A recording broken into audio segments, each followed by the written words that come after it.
What is going on, guys? This is Badass Review here, and I am back with another review. This time I'm taking a look at the Star Wars Black Series 6-inch R2-D2 figure. Well, technically it's not 6-inch, but it's like 3 something amount of inches.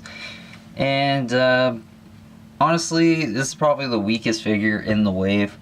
I only wanted to pick this up because he's somewhat of a main. He is a main character, kind of. He's a more important character in Star Wars. Not important, but more of a familiar character. And so I just wanted to pick up the main cast of people in the from the movies. I don't really intend on picking up people that are like obscure characters or anything like that, because these things run $20, which is my biggest gripe about this figure.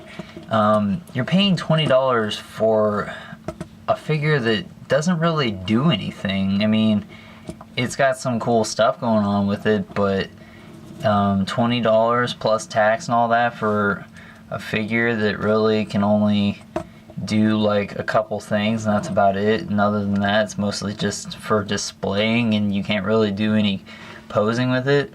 I mean, I guess you could do like his third feature mode, like in episode 4 when all those stormtroopers are coming, and he like gets up on his 2 legs, and he actually has like blasters or something. I don't know what it was. It was something on the bottom of his 3rd foot that he like just destroyed all those stormtroopers, and he was just unstoppable for like 5 seconds, and then Darth Vader showed up and he ran off. So yeah, I mean, if you really wanted to, I mean, you could do that. That's cool if you want to like display him like this to reenact that scene. But other than that, $20 for this guy is a little bit too much. And you know, they gave us all these accessories and stuff, which I'm going to show here, which I guess is cool. I mean, it doesn't really make it worth $20 still, but still got some cool stuff going on. So let's take a look. The top of his head here, you can pop off pretty easy. You just gotta use your thumbnail. He's got 3 things here that pop off.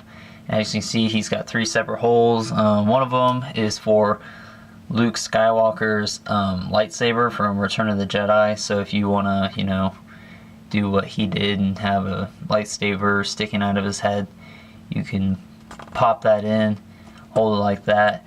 I really wish they would have gave this a blade or something, so that way, like in episode 6 when he had to, you know, shoot Jabba the Hutt in the head or whatever, not shoot, but stab him. It would have been cool if he would have came with a lightsaber, so that way it could be like when he blasts off, he could stab Boba Fett, or not Boba Fett, Jango, or I'm sorry, I meant to say Jabba the Hutt. So you know, like that scene where, you know, everything's going crazy, he whips out his lightsaber, not this lightsaber, but then he puts on the rocket boosters and like flies at Jabba the Hutt and stabs him and kills him. So that would have been cool, but they didn't give us a blade. But it is pretty nice, and it's a bit of a, well, it's solid, but some of it's a little bit soft rubber. It was a little bit rubbier, more like rubber earlier, but I think that's because it was heated up. But it's a really nice looking lightsaber. Pretty cool if you want to just have someone holding a lightsaber. But anyway, so yeah, there's that. He comes with his, you know, his little eye scope thing that he uses, like when he's in the water and stuff. So there's that. So that's cool. And then he comes with this antenna, which I've never seen him use before, but I guess it's to give out a signal or something. I don't know, or maybe it was like from episode 2 when he uses it to like disrupt all the droids, so that way when the Jedi showed up, they would all kind of like, they'd be like really weird, and the Jedi had an upper hand. You guys remember that scene?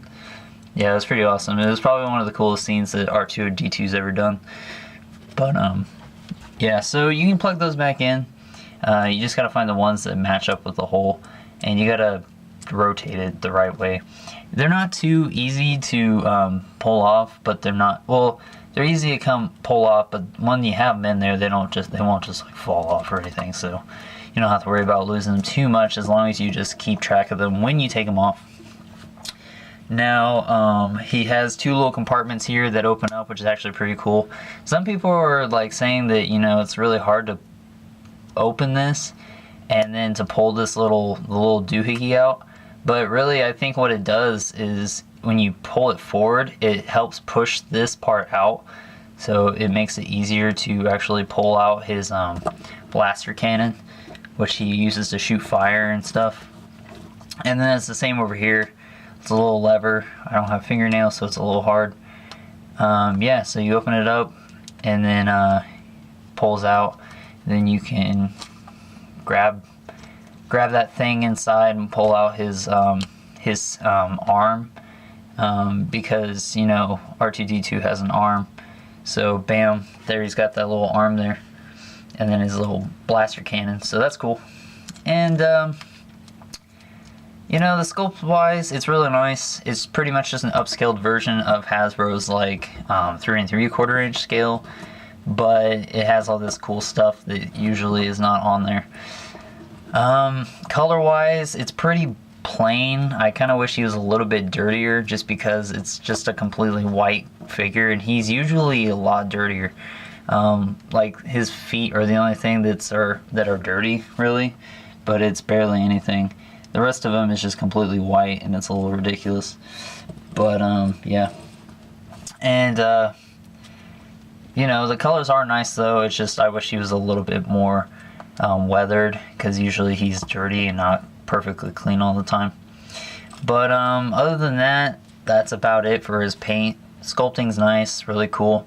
To retract his 3rd wheel, you have to rotate his head, and as you can see, rotating it puts his head up like that, and then you rotate it again to put it back down. Then you have to swivel his feet so that way he's standing right. But when you have him like this, if you wanted to, you can go back to episode 2 when he has his little jet boosters, and that is another accessory. You can plug those in. If I can pull this off, my camera might die, so now I'm a little scared that I might have to re-review this. Alright, so bam. It wants to go on. There we go. So now he can fly. So that's cool. It's got that feature. But really, other than that, he's pretty plain and not much you can do with him, which is why I hate to spend $20 on this guy, but I didn't. I kind of settled on 15, but even then I was kind of like, ugh, I don't want to pay 50. But, you know, nice detail, I guess. It's not terrible, but it's definitely the weakest figure out of this wave. And it really kind of sucks that you have to pay $20 for it. But I guess let's go over articulation real quick. His head can rotate 360 degrees for the gimmick that he has. His arms can rotate 360 degrees. And then his feet can pivot on all 3 feet. And they have wheels at the bottom, so if you want to roll them around, you can, even though, you know, no reason to roll them around or anything, but it's there if you want to. At least they're paying attention. $20, no, I would not buy this. I didn't even plan on buying him, but I found him a little bit cheaper than $20, so I just got him online. So I figured, why not? I might as well, because, you know, R2-D2 does blow up stuff and does all that crazy stuff, so who doesn't want R2-D2? And then, you know, you can team him up with Darth Maul, like in episode 1, when he meets up with Darth Maul, and they both try to kill Obi-Wan and Qui-Gon Jinn, but it was because Darth Maul hacked R2-D2. So there's your size comparison of the dynamic duo here.